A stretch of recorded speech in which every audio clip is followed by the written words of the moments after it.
حدیث پاک ہے کہ نبی کریم حبیب الحبیب صلی اللہ تعالی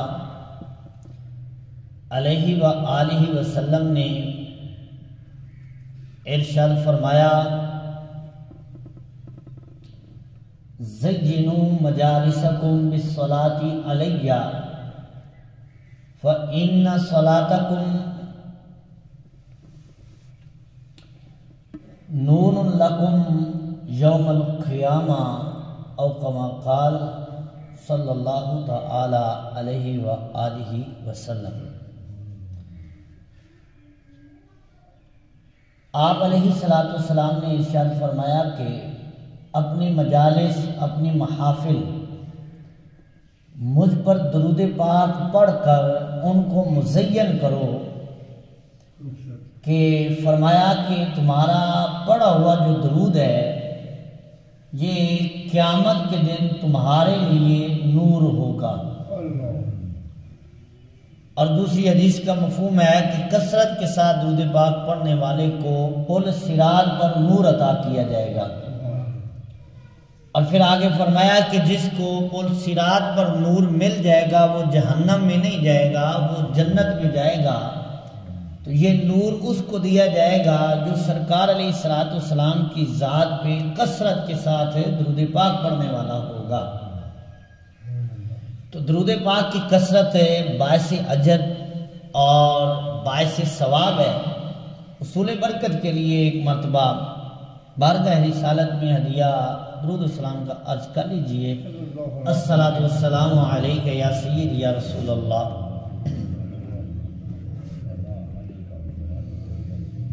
وعلی آلک واصحابک یا سید یا حبیب اللہ۔ الصلاۃ والسلام سید یا رحمت للعالمین وعلی آلک واصحابک یا سید یا خاتم النبیین۔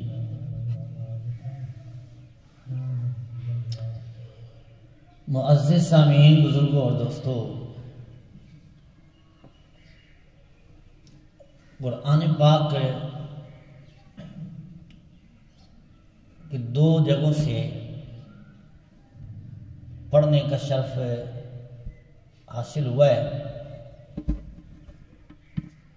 ایک تو فرمایا کہ ما زاغ البصر وما طغى، اور دوسری جگہ فرمایا قد نرى تقلب وجهك في السماء۔ تو ان آیات کا مفہوم عرض کرنے سے پہلے میں یہ عرض کرنا چاہوں گا کہ ہمارا جو موضوع ہے وہ شمائل مصطفیٰ کے حوالے سے اگر میں بات عرض کروں، احادیث میں اور فقہ میں 3 ابواب حضور علیہ السلام کی ہستی، حضور علیہ السلام کی ذات کے حوالے سے باندھے گئے ہیں۔ ایک فضائل کے، دوسرا خصائل کے، اور تیسرا شمائل کے۔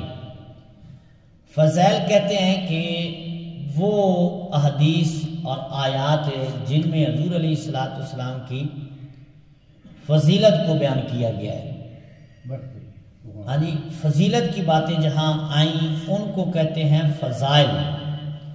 اور دوسری چیز ہے خصائل۔ خصائل یعنی حضور علیہ السلام کی عادت مبارک، عادات کریمہ، آپ کے افعال، آپ کے اقوال، یہ جتنے بھی اس چیز میں آتی ہیں ان کو کہتے ہیں سرکار کے خصائل ہیں۔ یعنی سرکار علیہ السلام نے اپنی زندگی میں کون کون سا کام کیا ہے جس کو قرآن میں اسوہ حسنہ کہا گیا ہے۔ لَقَدْ كَانَ لَكُمْ فِي رَسُولِ اللَّهِ أُسْوَةٌ حَسَنَةٌ، تو اس کو کہتے ہیں حضور علیہ السلام کے خصائل۔ یعنی حضور علیہ السلام نے جو عمل کیا، جو کام کیا، جس کا حکم دیا، وہ ساری چیزیں جو ہیں وہ خصائل میں آئیں گی۔ اور تیسری چیز جو ہے وہ ہے شمائل۔ شمائل حضور علیہ السلام کے حسن کی بات کرنے کو شمائل کہا جاتا ہے۔ حضور علیہ السلام کے اعضائے مبارکہ، یعنی حضور علیہ السلام کے آنکھ مبارک کی بات، سرکار کے کان مبارک کی بات، ہاں جی، سرکار کے چہرہ اقدس کی بات، سرکار کی زلفوں کی بات، ہاں جی، حضور علیہ السلام کی داڑھی مبارک، ریش مبارک کی بات، ہاتھ مبارک، سینہ مبارک، نالین مبارک، قدمین شریفین کی بات اگر کی جائے تو یہ ساری چیزیں جو ہیں یہ شمائل میں بات جو ہے وہ شامل ہوتی ہے، ہاں جی۔ تو ہم جو ہے وہ مستقل طور پر جو ہے وہ اگلے جمعے جو ہیں جمعۃ الاخری تک جو ہے حضور علیہ السلام کے شمائل کی بات کریں گے، یعنی آپ اس کو اس طرح کہہ لیں کہ حضور علیہ السلام کی اعضائے مبارکہ، اس پر جو ہے وہ ہم یہ سارے جمعے جو ہیں بحث کریں گے، اور کچھ حضور علیہ السلام کے اعضائے مبارکہ پر جو ہے جو احادیث اور صحابہ کرام کے اقوال اور حضور علیہ السلام کے اعضاء کے جو کمال اللہ تعالیٰ نے عطا فرمائے ہیں، وہ باتیں جو ہیں میں قرآن حدیث سے انشاءاللہ تعالیٰ جو ہے وہ آپ کے سامنے گوش گزار کرنا چاہوں گا۔ تو سرکار کی شمائل میں سے سب سے پہلی بات جو ہم کرنا چاہیں گے وہ سرکار کی آنکھیں مبارک ہیں، چشمان اقدس۔ وہ یہ موضوع میں نے سب سے پہلے اس لیے اس کا چناؤ کیا ہے کہ شیخ عبدالحق محدث دہلوی رحمۃ اللہ تعالی علیہ، آپ کی کتاب مدارج النبوہ میں نے دیکھی تو اس میں انہوں نے سب سے پہلے حضور کی چشمان اقدس، سرکار کی جو آنکھ مبارک ہے نا، اس کی بات کی ہے۔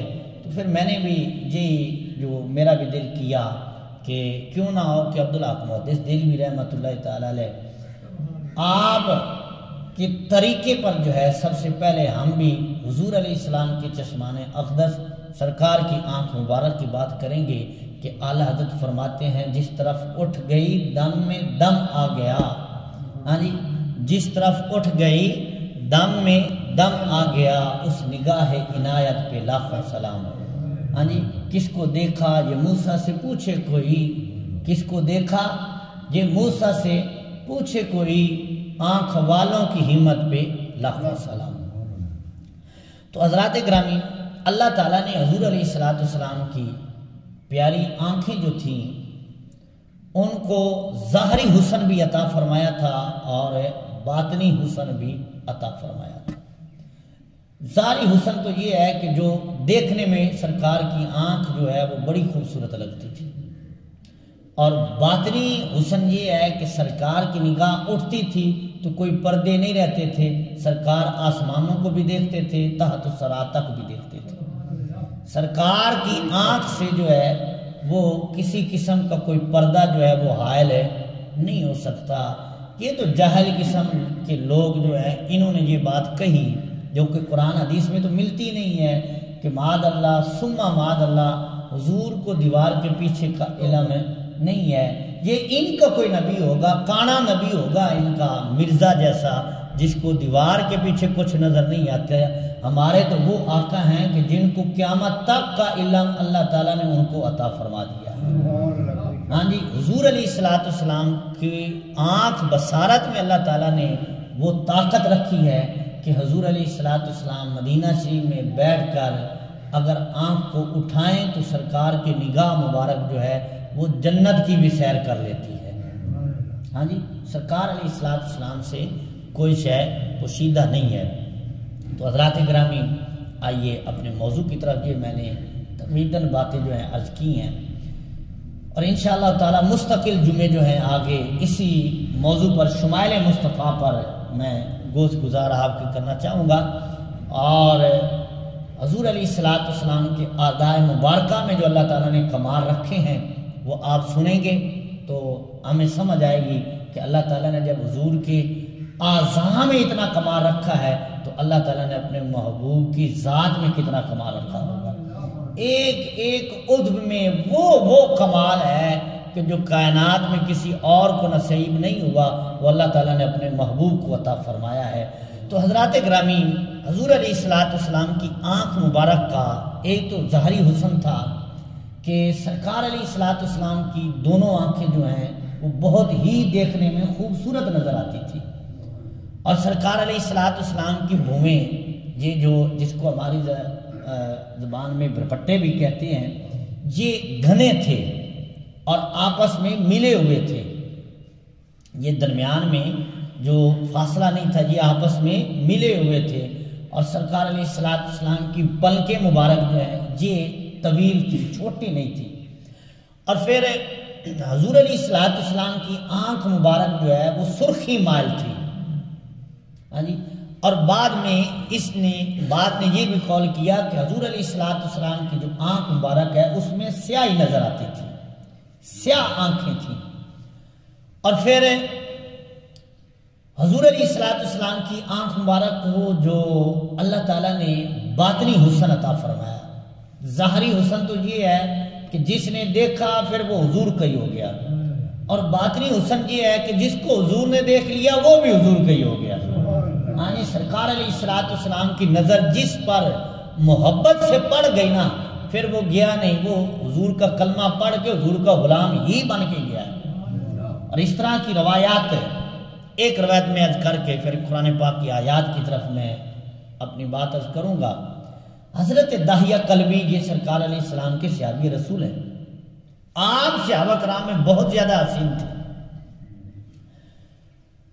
حضور علیہ السلام نے ایک دن حضرت داہیہ کلبی کو دیکھا، اور بزرگ نے اس بات کو نقل کیا ہے کہ سرکار نے جب دیکھا نا داہیہ کلبی کو، سرکار کی نظر پڑی، اب بڑے خوبصورت تھے، تو حضور علیہ السلام کی زبان مبارک سے یہ جملے نکلے، مولا سونا اتنا ہے اور یہ جہنم میں جائے گا، ہاں جی، اتنا خوبصورت اور پھر جہنم میں جائے گا، تو بس حضور کی زبان سے جملے نکلے، پھر کیا تھا، اس کی تقدیر بدل گئی، سرکار کے قدموں میں آ گیا اور کلمہ پڑھ کے مسلمان ہو گیا، ہاں جی۔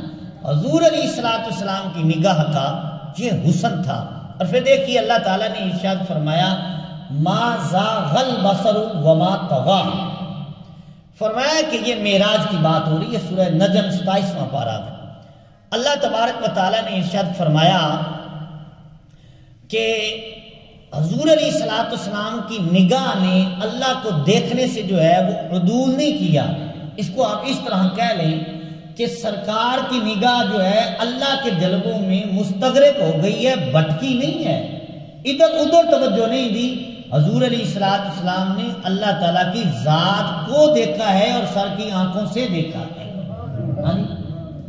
اور پھر اللہ تبارک و تعالیٰ ارشاد فرماتا ہے دوسرے پارے میں کہ سرکار علیہ السلام نماز پڑھا رہے ہیں اور نگاہ آسمان کی طرف اٹھاتے ہیں تو اللہ تعالیٰ فرماتا ہے قد نرا تقلب وجہک فی السماء، فرمایا جو آپ کی نگاہ، آپ کی آنکھیں آسمان کی طرف اٹھ رہی ہیں نا، ہم ان کو دیکھ رہے ہیں، ہاں جی، تو جن کی نگاہ آسمان کی طرف اٹھے اور رب اس کو قرآن میں آیت بنا کر نازل فرما دے تو اس نگاہ کا کمال کیا ہوگا کہ جس کی نگاہ کو بھی قرآن میں بیان کیا جا رہا ہے۔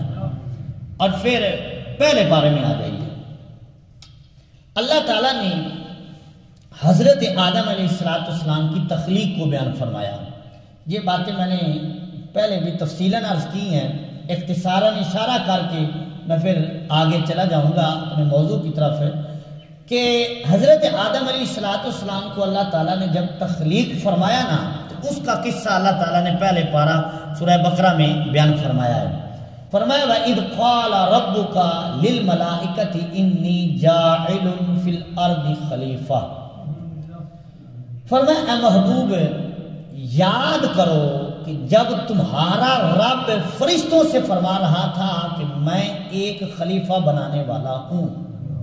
اچھا اب یہ کلام کے انداز کو دیکھیں، تفاسیر میں جب ہم پڑھتے ہیں تو اس جہاں آتا ہے وہاں اذکر پوشیدہ ہوتا ہے، اللہ تعالیٰ اپنے محبوب سے کلام فرما رہا ہے کہ اے محبوب یاد کرو جب تمہارے رب نے فرمایا فرشتوں سے کہ آدم کو پیدا کرنا ہے۔ اچھا اب کمال کی بات یہ ہے کہ ابھی حضرت آدم علیہ السلام پیدا نہیں ہوئے، اللہ تعالیٰ فرشتوں سے فرما رہا ہے کہ میں نے اپنا بندہ پیدا کرنا ہے، اور حضور سے اللہ تعالیٰ نے یہ فرمایا کہ اے پیارے یاد کرو، کیا یاد کرو۔ اب اس اسلوب کو دیکھیں، میں مثال سمجھانے کے لیے عرض کروں گا کہ یاد کرایا کس کو جاتا ہے؟ جو بندہ موجود نہیں ہے اس کو آپ یاد کیا کرائیں گے؟ ہاں جی، اگر آج سے 10 سال پہلے کی بات ہو اور مجھے کوئی بندہ کہے کہ یاد کرو، تو میں اس سے یہی بات کہوں گا کہ 10 سال پہلے میں اس گاؤں میں تھا نہیں، تو میں کیا یاد کروں؟ مجھے کیا یاد کراؤ گے؟ تو یاد تو اس کو کرایا جاتا ہے جس کے سامنے کام ہو، ہاں جی، اس سے بات کرے گا۔ یاد کرو جو گاؤں میں موجود ہے، جس نے دیکھا ہے، ہاں جی، جو اس بات کا چشمدید گواہ ہے، اس کو کوئی بات یاد کرائی جائے گی۔ جو وہاں موجود ہے، جو موجود نہیں ہے، وہ کیا بات یاد کرے گا؟ وہ سیدھا سا جواب دے گا، بھئی تو جان، تیرا کام جانے، میں تو اس وقت موجود ہی نہیں تھا۔ تو اللہ تعالیٰ نے فرمایا وَإِذْ قَالَ، اے پیارے یاد کیجئے جب تیرا رب فرشتوں سے فرما رہا تھا کہ میں نے اپنا خلیفہ پیدا کرنا ہے، ابھی حضرت آدم علیہ السلام پیدا نہیں ہوئے، اللہ تعالیٰ نے فرشتوں سے کلام فرمایا اور محبوب کو یاد کرایا۔ مطلب کیا ہے کہ اللہ تعالیٰ نے آدم کو بعد میں پیدا کیا ہے، حضور کے نور کو پہلے پیدا کیا ہے۔ اور حضرت آدم علیہ السلام کی جو تخلیق ہے وہ حضور علیہ السلام کے سامنے ہوئی ہے۔ یہ اذ قال، یہ اسلوب قرآن کا بتا رہا ہے، ہاں جی، کہ حضرت آدم علیہ السلام کی تخلیق بھی حضور سے پوشیدہ نہیں ہے۔ اور پھر دوسری یہاں ایک حدیث کا مفہوم سمجھ لیں، حضور علیہ السلام نے ارشاد فرمایا کہ میں اللہ تعالیٰ کی بارگاہ میں اس وقت بھی نبی تھا کہ جب ابھی حضرت آدم علیہ السلام پیدا نہیں ہوئے تھے۔ اور دوسری حدیث کا مفہوم ہے، فرمایا 14,000 سال پہلے اللہ تعالیٰ نے میرے نور کو اپنے نور سے پیدا فرما دیا۔ ہاں جی، یعنی ابھی حضرت آدم علیہ السلام نہیں ہے، حضور ہیں۔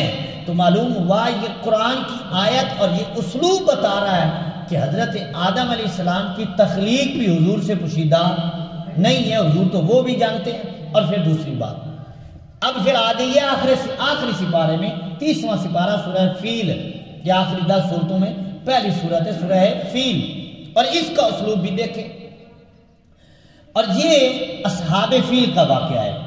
یہ واقعہ حضور علیہ السلام کی ولادت سے چند ماہ پہلے ہوا ہے، ہاں جی، کچھ نے کہا 1 ماہ یا کچھ نے 40 دن یا جتنے دن بھی، لیکن حضور علیہ السلام ابھی پیدا نہیں ہوئے۔ یہ واقعہ پہلے ہوا، یہ فیل والا واقعہ، جو ہاتھی والا واقعہ کہ جس نے کعبے کو گرانے کا ارادہ کیا تو اللہ تعالیٰ نے وہ لشکر بھیجا ابابیل کا، اور وہ سارا لشکر جو ہے وہ تباہ ہو گیا، برباد ہو گیا۔ وہ کعبے کو گرانا چاہتے تھے، اللہ نے حفاظت کی۔ اب یہ واقعہ اللہ تعالیٰ نے قرآن میں پوری ایک سورت میں بیان فرمایا، اور اس کو فیل اس لیے کہا جاتے ہیں، اس میں ہاتھی کا ذکر ہے۔ تو اللہ تعالیٰ نے کس انداز سے بیان فرمایا، اس کے اوپر تھوڑا غور اور توجہ کریں۔ اللہ تعالیٰ فرماتا ہے الم تر کیف فعل ربک باصحاب الفیل۔ اس آیت کا مفہوم ترجمہ کسی سے جا کر پوچھ لیں، وہ یہی بتائے گا کہ اے محبوب آپ نے دیکھا نہیں کہ تیرے رب نے یہ فیل والوں کے ساتھ کیا کیا؟ اب یہ واقعہ حضور کے پیدا ہونے سے ہوا پہلے ہے، اور رب فرماتا ہے الم تارا، اے محبوب آپ نے دیکھا نہیں؟ ہاں جی، آپ نے دیکھا نہیں کہ آپ کے رب نے ان سے کیا کیا؟ مطلب کیا کہ حضور نے دیکھا ہے۔ ہاں جی، یہ قرآن کا اسلوب بتا رہا ہے کہ یہ واقعہ بھی حضور سے پوشیدہ نہیں ہے، تو پھر ماننا پڑے گا کہ حضور کی نگاہ میں اللہ تعالیٰ نے یہ طاقت، حضور کی آنکھ میں اللہ تعالیٰ نے یہ بصارت رکھی ہے کہ جو پہلے ہو گیا حضور وہ بھی جانتے ہیں۔ اچھا، یہ 2 مثالیں میں نے آپ کے سامنے قرآن سے وہ عرض کی ہیں کہ جو کام حضور کی ولادت سے پہلے ہوئے اللہ تعالیٰ نے بیان اس طرح کیا ہے کہ حضور اس کو دیکھ رہے ہیں، حضور کی نگاہ سے وہ پوشیدہ نہیں ہے۔ آئیے پھر 2 مثالیں میں آپ کو بعد کی عرض کر دوں۔ مسلم شریف کی حدیث پاک ہے، حضور علیہ السلام صحابہ کرام میں تشریف فرما ہیں، جلوہ گر ہیں کہ سرکار مسکرائے، کہکا نہیں لگایا، مسکرائے، اور مسکرانا تو سرکار کی سنت ہے۔ تو صحابہ کرام نے سوال عرض کر دیا، یا رسول اللہ مسکرانے کی کوئی خاص وجہ؟ اعتراض نہیں۔ مسئلہ عرض کیا، یا رسول اللہ علیہ السلام کی خاص مسکرانے کی وجہ کیا ہے؟ تو سرکار علیہ السلام نے فرمایا میں آخری جنتی کو دیکھ کر مسکرا رہا ہوں، آخری جنتی کو دیکھ کر مسکرا رہا ہوں۔ اچھا ابھی قیامت لگی نہیں ہے، ہاں جی، ابھی پتہ نہیں وہ آخری جنتی پیدا بھی ہوا ہے کہ نہیں، ہاں جی، اور پھر وہ میدان محشر لگے گا، ہاں جی، پھر اس کا حساب کتاب ہوگا، پھر اس کی نیکیاں تھوڑی نکلیں گی، پھر وہ جائے گا جہنم میں، پھر وہاں سے نکال کر سب سے آخر میں اس کو جنت میں داخل کیا جائے گا، اور حضور فرماتے ہیں میں اس کو دیکھ کر مسکرا رہا ہوں۔ اللہ اکبر، ہاں جی، جانا اس نے سب سے آخر میں جنت میں ہے۔ تو جو نبی آخری جنتی کو جانتے ہیں تو کیا پہلے جنتی کو نہیں جانتے ہوں گے؟ ہاں جی، آخری جنتی کو سرکار فرماتے ہیں میں دیکھ کر مسکرا رہا ہوں۔ اور پھر صحابہ کرام نے عرض کی یا رسول اللہ مسکرانے کی وجہ؟ تو حضور علیہ السلام نے فرمایا وجہ یہ ہے کہ جب وہ جنت میں جائے گا نا سب سے آخر میں، تو اب جو آخر میں جائے گا تو جنت کے دروازے پر ہی جگہ ہوگی نا اس کی، ہاں جی، پھر آگے تو نہیں نہ بچ جائے گا، جنت کے دروازے پر اس کو جب جگہ دی جائے گی وہ داخل ہوگا جنت کے دروازے میں، تو جنت تو پھر جنت ہے نا، ہاں جی، خوبصورتیاں ہی خوبصورتیاں ہیں، وہاں نظارے ہی نظارے ہیں۔ اب جب جنت کے دروازے پر اس کو جگہ ملے گی تو وہ اللہ تعالیٰ کی بارگاہ میں عرض کرے گا مولا جب جنت آ ہی گیا ہو تو یہ جگہ تھوڑی سی آگے دے دے، ہاں جی، جگہ تھوڑی سی آگے مجھے عطا کر دے۔ تو اللہ تعالیٰ فرمائے گا کہ اے میرے بندے میں تجھے دے تو دیتا ہوں لیکن تیرے اندر ہرس بڑا ہے، تو لالچی بڑا ہے، یہ مل گئی نا تو نے پھر کہنا آگے دے دے، ہاں جی، تو وہ بندہ کہتا ہے مولا نہیں بس یہی جگہ مل جائے پھر آگے میں نے کیا مانگنا ہے، ہاں جی، اللہ تعالیٰ کا حکم ہوتا ہے، فرشتے جو ہیں اس کو اگلی جگہ پر لے کر جاتے ہیں، جو اگلا نظارہ اس کو نظر آ رہا ہے، تو اب اللہ تعالیٰ کے حکم سے جو اس کو جگہ مل گئی نا تو اگلے نظارے پھر اور زیادہ خوبصورت لگے، اس نے کہا مولا اور دے دینا آگے، تو اللہ تعالیٰ فرماتا ہے کہ اے میرے بندے میں نے پہلے ہی کہا تھا کہ تو نے بار بار مانگنا ہے، پر میں بار بار کیا مانگ رہا ہے، جا پھر جتنی زمین ہے اس سے دگنی جگہ میں تجھے جنت میں عطا کر دیتا ہوں۔ ایک زمین اتنی بڑی ہے اور اللہ تعالیٰ فرماتا ہے کہ اس کے برابر ایک اور زمین ہو، دگنی جگہ میں تجھے جنت میں عطا کر دیتا ہوں۔ تو وہ بندہ خوش ہو گیا، اور خوش ہو کے جب بندہ زیادہ خوش ہو جائے نا تو الفاظ بھی عجیب نکل جاتے ہیں۔ تو سرکار نے فرمایا کہ وہ بندہ اللہ تعالیٰ کی بارگاہ میں عرض کرتا ہے مولا مذاق تو نہ کر، تیری شان بڑی ہے، تو کریم ہے، لیکن مذاق تو نہ کر۔ تو اللہ تعالیٰ فرماتا ہے کہ اے میرے بندے میں مذاق سے پاک ہوں، جو میں نے کہہ دیا ہے وہ ہو گیا، اتنی جگہ مل گئی ہے۔ حضور فرماتے ہیں میں اس کی اس بات کو سن کر اور اس کو دیکھ کر مسکرا رہا ہوں۔ پھر حضور کی نگاہ اور بصارت کا کمال ہے کہ نہیں کہ حضور بیٹھے مدینے میں ہیں اور دیکھ آخری جنتی کو رہے ہیں، ہاں جی، یہ حضور علیہ السلام کی نگاہ کا کمال ہے جو اللہ تعالیٰ نے ظاہری حسن اپنے محبوب کی نگاہ میں رکھا تھا۔ تو حضرات اکرامی پھر دوسری مثال، یہ بھی سیاست اور مسلم شریف کے حدیث پاک ہے۔ ایک دن حضور علیہ السلام تشریف فرمایا، صحابہ کرام علیہ رضوان سے سرکار نے فرمایا قیامت کی نشانیاں فرما رہے ہیں۔ سرکار علیہ السلام نے فرمایا کہ قیامت کے قریب افواہ اڑے گی کہ دجال نکلا ہے، مفہوم حدیث عرض کر رہا ہوں۔ تو سرکار نے فرمایا کہ مسلمان 10 بندوں کو بھیجیں گے کہ جاؤ اس کو دیکھ کر آؤ۔ اب سرکار نے فرمایا وہ جو 10 بندے جائیں گے نا وہ اس وقت سب مسلمانوں میں افضل ہوں گے کیونکہ وہ جہاد کے لیے نکل رہے ہیں۔ اور پھر حضور علیہ السلام نے فرمایا کہ وہ جو 10 بندے نکلیں گے سرکار فرماتے ہیں میں اب بھی ان کے نام جانتا ہوں۔ اللہ اکبر، نکلنا قرب قیامت ہے، ہاں جی، اور سرکار کی نگاہ ان کو دیکھ رہی ہے۔ یہ بصارت کا عالم ہے جو اللہ تعالیٰ نے حضور کی آنکھ کو حسن عطا فرمایا ہے کہ کوئی شے پوشیدہ نہیں ہے۔ سرکار نے فرمایا میں ان 10 بندوں کے نام بھی جانتا ہوں، ان کے باپوں کے نام بھی جانتا ہوں، اور سرکار نے فرمایا میں ان کے گھوڑوں کے رنگ بھی جانتا ہوں۔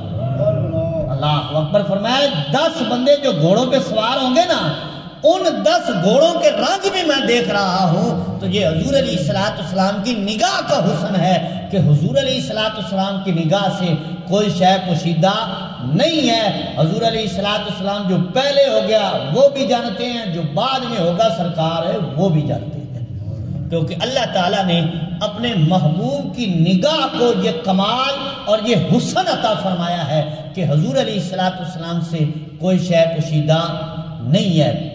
اور اسی طرح حضور علیہ السلام نے ارشاد فرمایا انی لأعرف حجرا بمکہ کان یسلم علی قبل ان ابعث او کما قال، حضور فرماتے ہیں میں اس پتھر کو بھی جانتا ہوں جو بعثت سے پہلے میری ذات پہ درود پڑا کرتا تھا۔ ہاں جی، حضور جانتے ہیں، حضور کو پتہ ہے، حضور کو علم ہے، اللہ تعالیٰ نے یہ بصارت اپنے محبوب کریم علیہ السلام کو عطا فرمائی ہے۔ حضور علیہ السلام کی ایک صحابی ہیں جن کا نام ہے حضرت حنظلہ، سارے کہہ دیں رضی اللہ تعالی عنہ۔ ہاں جی، حضرت حنظلہ آپ کا جو نام ہے وہ غسیل الملائکہ ہے، یہ آپ کا لقب ہے، نام حنظلہ ہے اور لقب غسیل الملائکہ ہے۔ غسیل الملائکہ کا مطلب ہوتا ہے کہ جس کو فرشتے غسل دیں۔ ہاں جی، حضرت حنظلہ کی ہوئی شادی، اور شادی کی پہلی رات تھی کہ اعلان ہو گیا کہ اسلام جو ہے وہ تمہیں بلا رہا ہے، سرکار نے طلب کیا ہے۔ اب ادھر جو ہے وہ شب عروسی تھی حضرت حنظلہ کی، ادھر اعلان ہو گیا تو فوراً اٹھے، بیوی سے اجازت مانگی، اور بیوی بھی بڑی صالحہ تھی، اس نے کہا اللہ کے محبوب بلا رہے ہیں تو میں روکنے والی کون ہوتی ہوں۔ ہاں جی، اور پھر اپنی ماں سے اجازت طلب کی۔ اب سرکار کے لشکر میں شامل ہو گئے، اور لشکر میں جب شامل ہوئے تو کافروں سے جہاد ہوا، اس میں حضرت حنظلہ شہید ہو گئے۔ حضرت حنظلہ شہید ہو گئے۔ اب جب شہید ہوئے تو صحابہ کرام سے حکم ہوا کہ جو ہمارے شہید ہیں ان کو تلاش کرو۔ تو جب تلاش کیا گیا تو حضرت حنظلہ نہ ملے، ان کا جسم مبارک شہیدوں میں نہ ملا۔ حضور علیہ السلام سے عرض کیا گیا تو سرکار نے فرمایا تم پریشان کیوں ہوتے ہو، ان کو فرشتے زمین اور آسمان کے درمیان جو ہیں وہ غسل دے رہے ہیں، ان کو فرشتے غسل دے رہے ہیں۔ تھوڑی دیر گزری کہ شہیدوں میں حضرت حنظلہ کا جسم پایا گیا، ان کو اٹھایا گیا تو ان کے بالوں سے پانی کے قطرے ٹپک رہے تھے، غسل دیا ہوا تھا۔ اب ان کو اٹھا کر لایا گیا، شہیدوں میں رکھا گیا تو حضرت حنظلہ کی وہ صالحہ نیک بیوی جب حاضر ہوئی تو سرکار علیہ السلام نے ان سے سوال کیا، پوچھا کہ کون سا عمل تھا جس کی وجہ سے حضرت حنظلہ میرے غلام کو فرشتوں نے اٹھا کر غسل دیا ہے؟ تو بیوی نے کہا کہ یا رسول اللہ علیہ السلام اس پر غسل واجب ہوا تھا، آپ کا پیغام سنا، اس کو یاد ہی نہیں رہا، یہ لشکر اسلام میں شامل ہو گیا۔ تو سرکار نے فرمایا یہی وجہ ہے کہ میرے غلام کو اللہ کے فرشتے نے اٹھا کر جو ہے وہ جنت کے پانی سے غسل دے دیا۔ ہاں جی، تو یہ سرکار کی بصارت نگاہ ہے، سرکار دیکھ رہے ہیں کہ میرے غلام کو فرشتے اٹھا کر غسل دے رہے ہیں۔ اور پھر اس کے بعد آپ کا لقب پڑ گیا غسیل الملائکہ، جن کو فرشتے غسل دیں۔ اور پھر دوسری بات بھی یہاں میں اسی سے ملتی ہوئی عرض کر دوں، حضور علیہ السلام کے صحابی بھی ہیں، اہل بیت میں سے بھی ہیں، حضرت جعفر، اور ان کا لقب ہے طیار۔ یہ لقب آپ کو زندگی میں نہیں ملا، یہ شہید ہونے کے بعد آپ کو لقب ملا ہے طیار۔ طیار کہتے ہیں اڑنے والے کو، یہ جو جہاز ہے عربی میں اس کو طیارہ کہا جاتا ہے، یہ ہوا میں اڑتا ہے نا، پرواز کرتا ہے، تو اس لیے اس کو طیارہ کہتے ہیں، اور پرندے کو عربی میں طیر کہتے ہیں، اڑنے والا۔ تو حضرت جعفر جو ہیں ان کا لقب ہے طیار، حضرت جعفر طیار۔ اب کسی حدیث کی کتاب میں ہو، فقہ کی کتاب میں ہو، آپ کا جہاں بھی ذکر آتا ہے تو صرف حضرت جعفر نہیں آتا، آپ کا لقب ہی پڑ گیا ہے حضرت جعفر طیار۔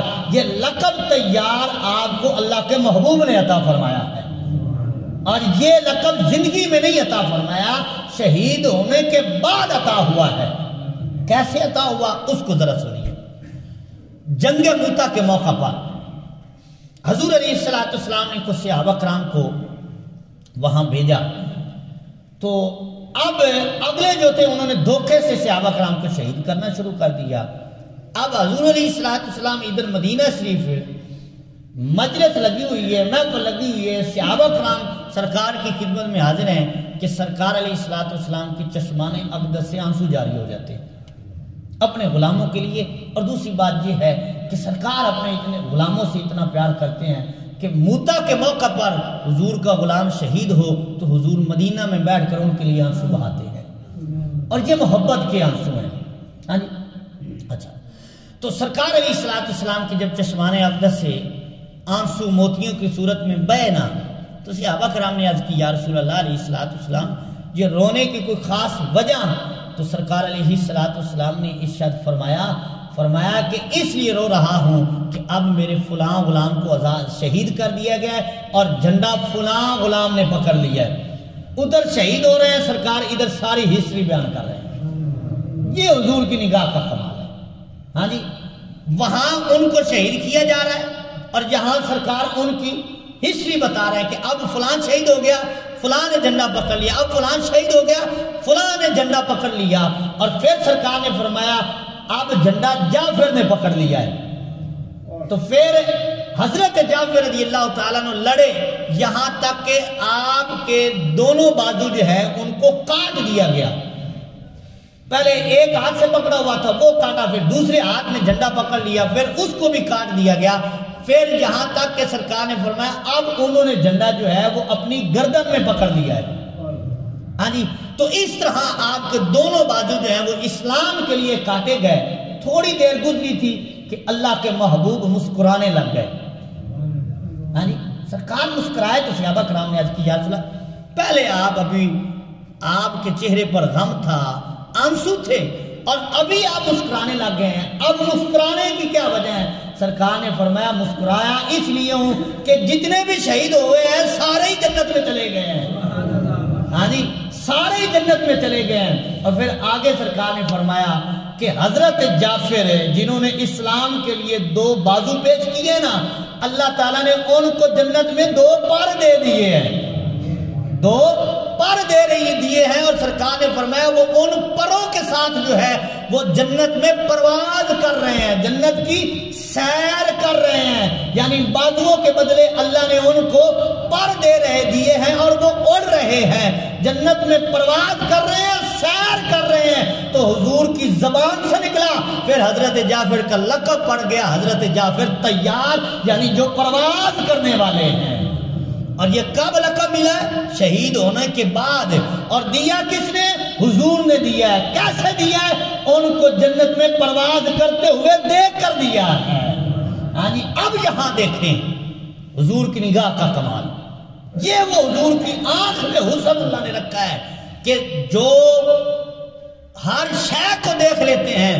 وہ شہید ہوئے حضور نے بتایا، ان کے بازو شہید ہوئے حضور نے وہ بھی بتایا، اور پھر وہ جنت میں پہنچے سرکار نے اس کی بھی خبر دی اور فرمایا اس کے بدلے اللہ نے جو پر دیے نا سرکار نے وہ بھی خبر دی۔ پھر اس کے بعد آپ کا لقب بھی پڑ گیا کہ جو پرواز کرنے والے ہیں، کیا پرواز کرنے والے ہیں؟ وہ جنت میں پرواز کر رہے ہیں۔ اگر حضرت جعفر کو تو تیار مانتا ہے پھر یہ بھی ماننا کہ اللہ نے اپنے محبوب کو یہ علم عطا فرمایا ہے کہ سرکار زمین پر بیٹھ کر جنت کی خبریں دے سکتے ہیں۔ ہاں جی، یہ حضور علیہ السلام کی آنکھ مبارک کا حسن ہے۔ ایک دن حضور علیہ السلام نماز ادا فرما رہے ہیں، جماعت کروا رہے ہیں، نماز پڑھا کہ سرکار علیہ السلام نے صحابہ کرام سے خطاب فرمایا تم میں سے کون تھا جو میرے پیچھے قرآن پڑھ رہا تھا؟ نماز میں قرآن پڑھ رہا تھا، مطلب سرکار امامت کروا رہے ہیں تو کسی نے پیچھے جماعت میں قرآن پڑھنا شروع کر دیا، تو اس سے یہ بھی پتا چلا کہ امام کے پیچھے قرات نہیں کرنی چاہیے۔ ہاں جی، امام کے پیچھے قرات نہیں کرنی چاہیے۔ تو ایک سے ابھی کھڑے ہو گئے، آج کی یا رسول اللہ علیہ السلام ماں باپ قربان میں تھا۔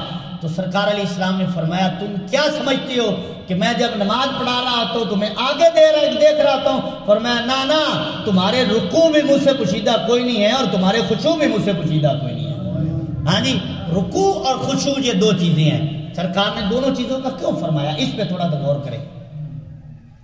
جو عربی کے الفاظ ہوتے ہیں ان پہ غور کرنے سے بہت کچھ ملتا ہے. رکوع اور خشوع دو چیزیں ہیں. سرکار نے فرمایا رکوع بھی پوشیدہ نہیں ہے اور خشوع بھی تمہارے مجھ سے پوشیدہ نہیں ہے. اور دوسری حدیث پاک یہاں سماعت کیجئے. حضور علیہ السلام نے فرمایا انی ارا ما لا ترون و اسمع ما لا تسمعون. فرمایا میں وہ دیکھتا ہوں جو تم نہیں دیکھ سکتے, میں وہ سنتا ہوں جو تم نہیں سن سکتے. تو یہ حضور علیہ السلام کی بصارت کا عالم ہے کہ سرکار فرماتے ہیں میں دیکھ لیتا ہوں لیکن تمہیں نظر نہیں آتا. پھر آگے چل کے اس کی مثالیں بھی عرض کروں گا, لیکن جو میں حدیث پاک عرض کر رہا ہوں خشوع اور رکوع, سرکار نے فرمایا یہ دونوں پوشیدہ نہیں ہے. رکوع کہتے ہیں جو ہم گھٹنوں پہ ہاتھ رکھ کے جھک کر جو ہماری حالت بنتی ہے نا, اس کو کہتے ہیں رکوع, یہ ظاہری حالت ہے. اور خشوع کہتے ہیں دل کی حالت کو. کہتے ہیں نا کہ خشوع اور خضوع سے نماز پڑھا کرو. ہاں جی, نماز خشوع و خضوع کے ساتھ ہوتی ہے. خشوع اور خضوع کا مطلب ہوتا ہے بندے کی ساری توجہ اللہ تعالیٰ کی طرف ہونی چاہیے. اور مشکات شریف کی حدیث جبریل جو ہے پہلی حدیث, اس میں یہ موجود ہے کہ حضرت جبریل نے جب سرکار سے عرض کیا کہ نماز کے بارے میں, تو سرکار نے فرمایا نماز ایسے پڑھو جیسے تم اللہ کو دیکھ رہے ہو. یہ خضوع کی اعلیٰ مثال ہے. اور پھر آگے سرکار نے فرمایا اگر نہ یہ کر سکو, یعنی یہ تصور نہیں ہے بن سکتا کہ میں رب کو دیکھ رہا ہوں, تو فرمایا پھر ایسے نماز پڑھو اتنا تصور ضرور رکھو کہ تمہارا رب تمہیں دیکھ رہا ہے. ہاں جی, یہ تصور بندے کا کامل ہو جائے کہ میرا رب مجھے دیکھ رہا ہے, تو پھر بندے کا ذہن ادھر ادھر نہ جائے, اللہ کی عبادت میں لگا رہے, میرا رب مجھے دیکھ رہا ہے. تو حضرات اکرامی جو موضوع ہے میں اپنے موضوع پر بات کروں گا. خشوع کہتے ہیں دل کی حالت کو, یعنی بندے کی توجہ اللہ تعالیٰ کی طرف ہونی چاہیے, ادھر ادھر نہیں بٹنی چاہیے. سرکار فرماتے ہیں تمہارے رکوع بھی مجھ سے پوشیدہ نہیں ہے اور تمہارے خشوع بھی مجھ سے پوشیدہ نہیں ہے. اور اس کا مطلب یہ بنتا ہے کہ سرکار یہ فرما رہے ہیں کہ تمہاری ظاہری حالت بھی مجھ سے پوشیدہ نہیں ہوتی اور دل کی حالت بھی پوشیدہ نہیں ہوتی. فرمایا میں تمہیں باہر سے بھی دیکھ رہا ہوتا ہوں اور تمہارے دل کو بھی دیکھ رہا ہوتا ہوں کہ تمہارے دل میں خیال کون سا پیدا ہو رہا ہے. ہاں جی, سرکار سے یہ پوشیدہ نہیں ہے. حضور کی بصارت, یہ اللہ تعالیٰ نے آپ کو بصارت عطا فرمائی. اور پھر حضرت ام المومنین حضرت عائشہ صدیقہ طیبہ مطہرہ رضی اللہ تعالی عنہا, ہم مومنین کی امی جان, آپ فرماتی ہیں کہ حضور علیہ السلام کو ایسے ہی اندھیرے میں نظر آتا تھا جیسے ہمیں دن میں نظر آتا ہے. یعنی ہمیں روشنی میں نظر آتا ہے نا, ہم روشنی کے محتاج ہیں دیکھنے کے لیے, لیکن سرکار روشنی کے محتاج نہیں ہے. حضور کو اندھیرے میں بھی ایسے نظر آتا تھا جیسے دن میں نظر آتا تھا. کیوں کہ ہم دیکھنے کے لیے سورج کے محتاج ہیں اور سورج روشنی دینے کے لیے حضور کا محتاج ہے. یعنی اس لیے سرکار علیہ السلام ہے اندھیرے کے محتاج ہے, سورج کے محتاج نہیں ہے. آپ فرماتی ہیں حضور کو اندھیرے میں بھی ایسا ہی نظر آتا تھا جیسے ہمیں جو ہے وہ دیر میں نظر آتا ہے. اور پھر سرکار کے معراج کا ہم قصہ پڑھتے ہیں نا. معراج کب ہوا؟ 27ویں شب کو. یہ 27ویں شب کب ہوتی ہے؟ جب بالکل چاند ختم ہو گیا ہوتا ہے, چاند کی بھی روشنی نہیں ہوتی. اور اللہ تعالیٰ فرماتا ہے سبحان اللہ جی اسرا بعبدہ, میں نے اپنے بندے کو سیر کرائی رات کو. سیر دن کو ہوتی یا رات کو؟ ہاں جی, ہم نے سیر کرنی تو ہم دن کے محتاج ہیں, سورج کے محتاج ہیں, روشنی کے محتاج ہیں, سورج کے چاند کے محتاج ہیں, کسی آلے کے محتاج ہیں, بجلی کے محتاج ہیں, ہم ان چیزوں کے محتاج ہیں. اور رب فرماتا ہے میں نے اپنے محبوب کو سیر کرائی ہے رات کے حصے میں. ہم سیر کرنے کے لیے چاند سورج کے محتاج ہیں, حضور ان کے محتاج نہیں ہیں. یہ ہر شے حضور کی محتاج ہے. اس لیے سرکار رات کو سیر کرنے پہ جا رہے ہیں. ہاں جی, اور پھر حضور علیہ السلام کی بصارت, حضور علیہ السلام کی آنکھ مبارک, سرکار فرماتے ہیں مجھے جیسے آگے نظر آتا ہے مجھے پیچھے بھی ایسے ہی نظر آتا ہے. تو حضرات اکرامی اب اس کی ایک مثال میں آپ کے سامنے گزار کرنا چاہوں گا. قرآن پاک میں ہے حضرت موسیٰ علیہ السلام اللہ تبارک و تعالیٰ سے عرض کرتے ہیں مولا رب آرنی مولا میں دیکھنا چاہتا ہوں، مجھے اپنا دیدار کروا۔ تو قرآن میں ہے کہ اللہ تعالیٰ نے ارشاد فرمایا لن ترانی، اے پیارے تو مجھے دیکھ نہیں سکتا۔ اچھا یہاں صوفیاء فرماتے ہیں کہ اللہ تعالیٰ نے حضرت موسیٰ علیہ السلام سے فرمایا کہ پیارے تو دیکھ نہیں سکتا، لیکن فرمایا اگر دیکھنا چاہتا ہے نا چل، اگر تو تجربہ ہی کرنا چاہتا ہے کہ اللہ نے فرما دیا کہ کیوں نہیں دیکھنا چاہتا، مجھے دکھاتا شاید میں دیکھ ہی لیتا، تو اللہ تعالیٰ نے فرمایا پیارے پھر ایسا کر ہے، یہ پہاڑ کی طرف دیکھ، یہ طور کی طرف دیکھ، میں اس پہ تجلی ڈالوں گا، یہ سلامت رہ گیا، اور آپ نے اس تجلی کو دیکھ لیا تو پھر مجھے بھی دیکھ لے گا۔ تو لیکن ہوا کیا؟ وہ واقعہ مشہور ہے، حضرت موسیٰ علیہ السلام تاب نہ لا سکے، زمین پہ جلوہ گر ہو گئے۔ اب اللہ تعالیٰ نے فرمایا لن ترانی، اے پیارے تو مجھے نہیں دیکھ سکتا۔ یہاں صوفیاء علماء فرماتے ہیں کہ اللہ تعالیٰ نے یہ نہیں فرمایا کہ اے پیارے کوئی بھی نہیں دیکھ سکتا، فرمایا پیارے تو نہیں دیکھ سکتا، وہ دیکھ سکے گا۔ یہاں بالکل نفی نہیں اللہ تعالیٰ نے فرمائی کہ کوئی بھی نہیں دیکھ سکتا، ایسا نہیں ہے۔ فرمایا اے پیارے کلیم اللہ آپ نہیں دیکھ سکتے، لیکن میرا محبوب آئے گا نا وہ دیکھے گا۔ اور حضرت موسیٰ علیہ السلام نے خواہش کی تو سرکار نے تو خواہش کی بھی نہیں، اللہ نے خود بلایا ہے۔ اب یہاں جو میں بات عرض کرنا چاہتا ہوں، حضرت موسیٰ علیہ السلام نے اس تجلی کو دیکھا تو کیا ہوا؟ بے ہوش ہو گئے نا۔ اب جب بے ہوش ہوئے، الموجم الصغیر میں روایت موجود ہے، اس کے بعد حضرت موسیٰ علیہ السلام کو حسن بھی زیادہ ہو گیا، اور پھر کہتے ہیں کہ حضرت موسیٰ علیہ السلام اس کے بعد اپنے چہرے پہ پردہ ڈال کر رکھا کرتے تھے، حسن اتنا زیادہ ہو گیا تھا کیونکہ اللہ کی صفاتی تجلی جو دیکھی تھی اس کا یہ عالم ہے۔ اور پھر دوسری بات ہے، اس کے بعد حضرت موسیٰ علیہ السلام کی نگاہ، بصارت، آنکھ مبارک اتنی تیز ہو گئی کہ اگر رات کے اندھیرے میں 30 میل دور، یہ 30 میل تقریباً 45 کلومیٹر بنتا ہے، 45 کلومیٹر اگر دور رات کے اندھیرے میں کوئی چونٹی سیاہ پتھر پر سیاہ رنگ کی چونٹی اگر چل رہی ہوتی تو حضرت موسیٰ علیہ السلام اس کو دیکھ لیتے تھے۔ اللہ اکبر، یہ حضرت موسیٰ علیہ السلام کی نگاہ کا عالم ہے، اور انہوں نے دیکھا کیا ہے؟ اللہ کی صفاتی تجلی دیکھی ہے۔ اور صفاتی تجلی بھی کتنی صوفیاء فرماتے ہیں کہ سوئی کے نکے کے کروڑویں حصے کے برابر ہے۔ اللہ نے صفاتی تجلی، ذاتی تجلی نہیں، صفاتی تجلی طور پہ ڈالی، ڈائریکٹ بھی نہیں آئی، طور پہ ڈالی گئی، طور پہاڑ جو ہے وہ بھی ریزہ ریزہ ہو گیا، حضرت موسیٰ علیہ السلام بھی زمین پر تشریف لائے، بے ہوش ہو گئے، یہ سارا واقعہ موجود ہے۔ لیکن بصارت پھر بھی اتنی تیز ہو جاتی ہے کہ آپ رات کے اندھیرے میں 45 کلومیٹر دور رات کے اندھیرے میں ایک چونٹی چل رہی ہے اس کو بھی دیکھ لیتے ہیں۔ تو پھر غور کرو، جو موسیٰ علیہ السلام صفاتی تجلی دیکھیں تاب بھی نہ لا سکیں تو ان کی نگاہ کا عالم یہ ہو جاتا ہے۔ تو جس محبوب نے رب کی صفاتی تجلی نہیں دیکھی بلکہ رب کی ذات کو دیکھا ہے، تو اللہ تعالیٰ نے اپنے محبوب کی بصارت سے کتنے پردے اٹھا دیے، وہاں پردے اٹھ جاتے ہیں، رات کا اندھیرا ختم ہو جاتا ہے۔ تو اعلیٰ کی صفاتی تجلی دیکھی ہے تو اللہ کے محبوب نے، ہمارے آقا و مولا نے صفاتی تجلی نہیں دیکھی۔ حضور خود فرماتے ہیں رأیت ربی فی احسن صورہ، فرمایا میں نے اپنے رب کو احسن صورت میں دیکھا ہے۔ وہ صفاتی تجلی دیکھے تو اتنی نظر تیز ہو گئی ہے۔ تو جس محبوب نے اللہ کی صفاتی تجلی نہ دیکھی ہو، عین رب کی ذات کو دیکھا ہو، تو اللہ تعالیٰ نے پھر اپنے محبوب کو کتنی بصارت عطا فرمائی ہوگی۔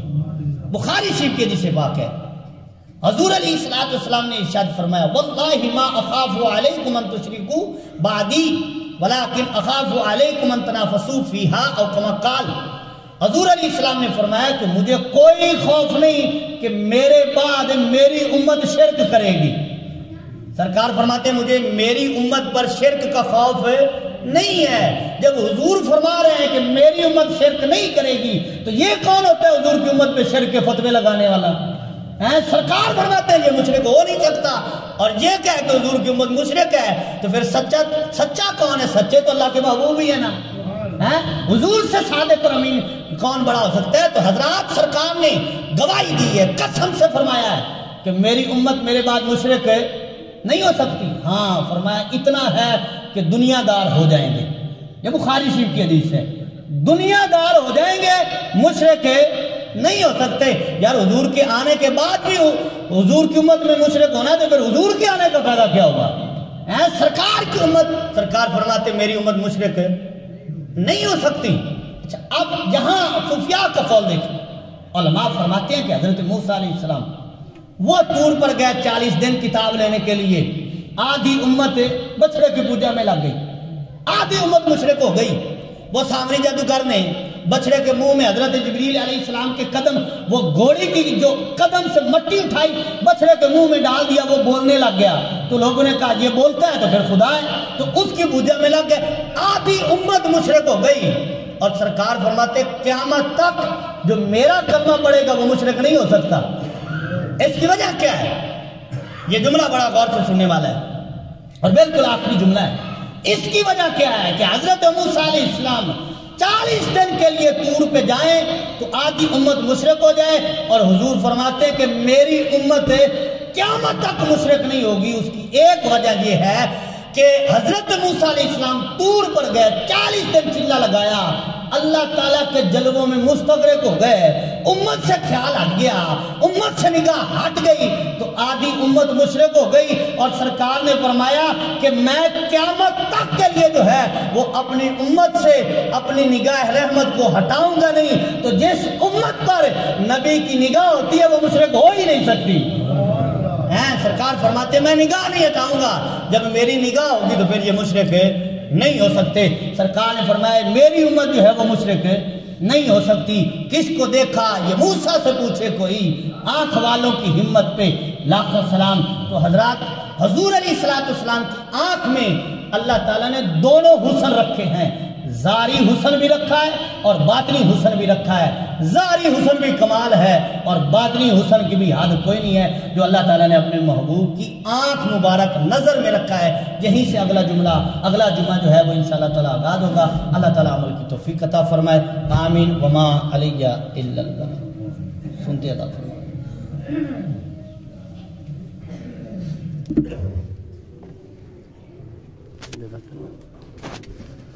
10 گرا